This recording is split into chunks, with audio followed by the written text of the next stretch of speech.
Anong araw ngayon? So, magandang araw guys. Ngayon ay maulan. So, ang ulam natin ay ginataang tulingan. Ayan.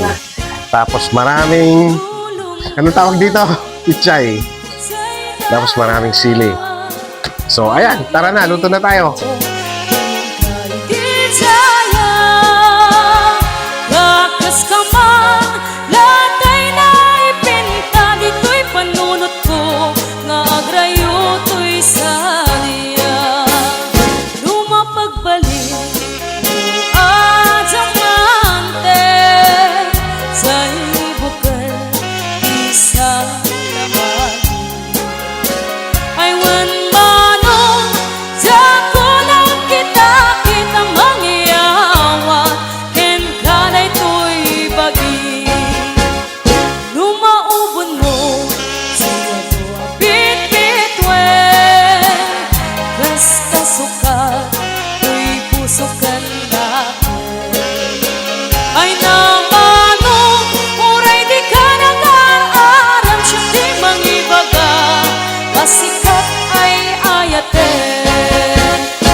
So ayun guys, ang tanghalian natin ngayong araw ay isang maulang araw pala ngayon.